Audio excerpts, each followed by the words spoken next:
Paper మీద ఉన్న డేటాని డిజిటల్ డేటాగా కన్వర్ట్ చేయటం మీకు ఎలాగో తెలుసా? ఒక ఎగ్జాంపుల్ ద్వారా అర్థమైపోతుంది. ఫర్ సపోజ్ మీకు ఒక ఫార్మాట్ ప్రింట్అవుట్ తీసి ఎవరైనా ఇచ్చారు, దాని ఫార్మాట్లో రైట్ సైడ్ కాలంలో ఫోన్ నెంబర్స్ కానీ లేకపోతే ఇంక ఇతర డేటా కానీ మీరు రాసి ఇచ్చారు అనుకుందాం. దాని తర్వాత మనం తీసుకున్న పేపర్స్లో ఆ డేటా ఏదైతే ఉందో ఆ డేటాని మళ్ళీ డిజిటలైజ్ చేయాలి. ఓకేనా? సో మళ్ళీ అది కూడా డిజిటలైజ్ చేయడం అంటే ఏంటి, జస్ట్ ఫోటో తీసి ఇంటర్నెట్ కంప్యూటర్లో పెట్టుకోవచ్చు. కాకపోతే మళ్ళీ ఆ డేటాని మోడిఫై చేయాలి అనుకున్నట్లయితే ఇక్కడ మనకి కొంచెం టైంతో కూడుకున్న పని. మామూలుగా అయితే అందరూ మనం ఏం చేస్తాము, సో మనం తీసుకున్న పేపర్ ఏదైతే ఉందో ఆ డేటాని మళ్ళీ యాజ్ యూజువల్గా టైప్ చేస్తాం, ఎక్సెల్లో కానీ లేకపోతే డాక్యుమెంట్లో కానీ. అలా మళ్ళీ టైప్ చేయకుండా ఇమేజ్లో ఉన్న డేటాని, అంటే హార్డ్ కాపీలో ఉన్న డేటాని, అంటే మీ చేతిలో ఉండే పేపర్లో ఉండే డేటాని మళ్ళీ డిజిటల్ డేటాగా, అంటే ఎడిటబుల్ డేటాగా డిజిటలైజ్ ఎలా చేయాలో ఈ వీడియోలో మీరు తెలుసుకోబోతున్నారు. సో ప్రతి ఒక్క డేటా ఎంట్రీ ఆపరేటర్ అండ్ అలాగే కంప్యూటర్ ఆపరేటర్స్ కూడా తెలుసుకోవాల్సిన ముఖ్యమైన విషయం అన్నమాట. సో ప్రతి ఆఫీసెస్లోని, ప్రతి కంప్యూటర్ వర్కింగ్ ప్లేసెస్లో ఈ వీటిని మనం ఫేస్ చేస్తూ ఉంటాం. కాబట్టి ఈ వీడియో మీరు లాస్ట్ వరకు చూసి కామెంట్స్ తెలియజేయండి ఎలా ఉందని చెప్పేసి.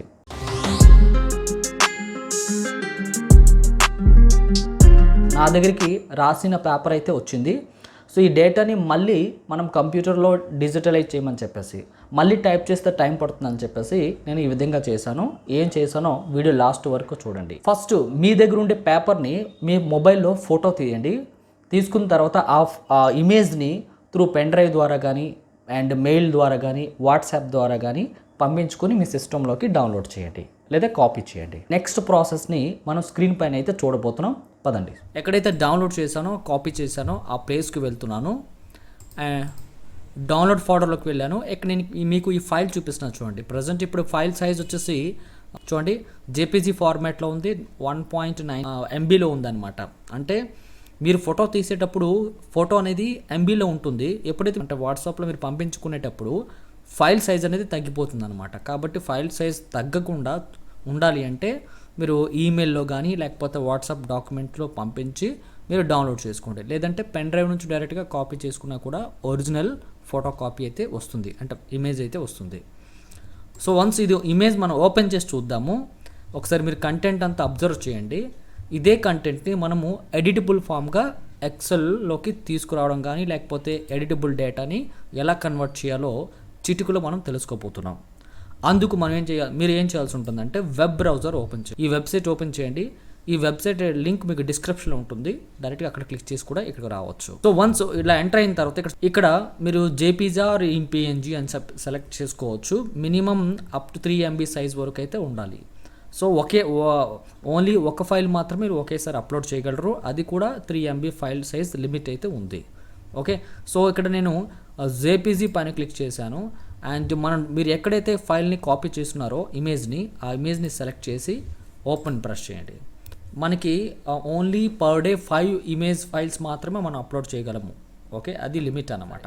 వన్స్ అప్లోడ్ అయిన తర్వాత, స్కాన్ అయిన తర్వాత మీరు ఇక్కడ చూడొచ్చు, ఈ పేపర్ పైన ఏదైతే డేటా ఉందో ఆ డేటా మనకి ఇక్కడ క్లియర్ కట్గా ఇన్ఫర్మేషన్ అయితే వచ్చేసింది అనమాట.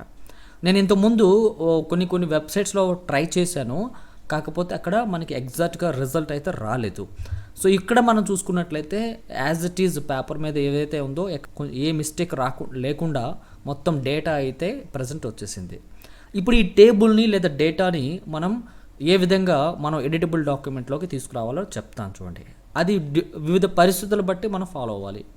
మీరు జస్ట్ మీకు డేటా టేబుల్ అవసరం లేదు, డేటా మాత్రమే కావాలి అనుకున్నట్లయితే చూడండి, కాపీ టు క్లిప్ బోర్డ్ అని ఉంది కదా, ఇక్కడ క్లిక్ చేయండి.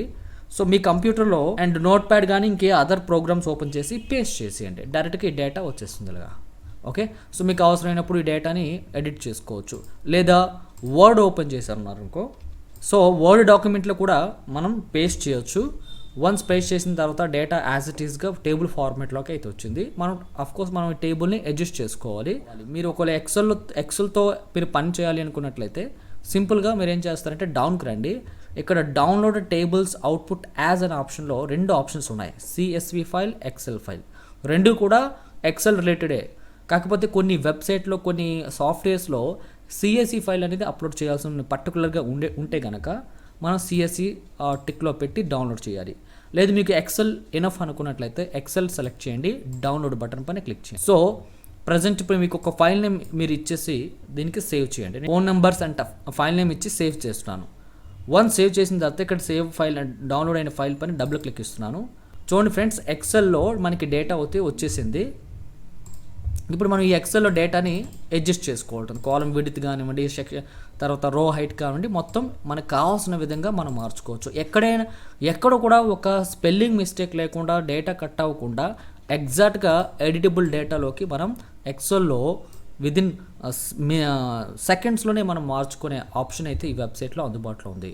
ఓకే, సో అంతే మాత్రమే కాకుండా కింద చూడండి డౌన్లోడ్ యాజ్ టెక్స్ట్ డాక్యుమెంట్. ఇప్పుడు మనము నోట్ ప్యాడ్లో పేస్ట్ చేసాం కదా, అలా కాకుండా డైరెక్ట్గా నోట్ ప్యాడ్లోనే టెక్స్ట్ ఫైల్ కింద మీరు డౌన్లోడ్ చేయాలనుకున్నట్లయితే సో డైరెక్ట్గా క్లిక్ చేయండి, సేవ్ బటన్ ప్రెస్ చేయండి అండ్ డబుల్ క్లిక్ ఇచ్చినట్లయితే చూడండి ఇది టెక్స్ట్ ఫార్మాట్ కింద మారింది. అంటే నోట్ ప్యాడ్లో సపరేట్గా షో అవుతుంది. సో ఫ్రెండ్స్ చూసారు కదా, ఒకవేళ మీరు ఎక్సెల్ బిగినర్స్ అయితే పైన ఐ బటన్లో కానీ కింద డిస్క్రిప్షన్లో MS word, MS Excel, power point లాంటి ప్లేలిస్ట్ మీకు అందుబాటులో ఉంటాయి. ఒకవేళ మీరు అది నేర్చుకపోయి ఉంటే వెళ్ళి నేర్చుకోవచ్చు. ఐ హోప్ మీకు ఈ ప్రాసెస్ మీకు అర్థమైంది అనుకుంటున్నాను. సో నచ్చితే మాత్రం లైక్ అండ్ షేర్ చేయడం మాత్రం మర్చిపోవద్దు. సో నెక్స్ట్ ఇంపార్టెంట్ వీడియోలో మీట్ అవుదాం. అంతవరకు సెలవు తీసుకుంటున్నాను. థ్యాంక్ యూ, నమస్తే.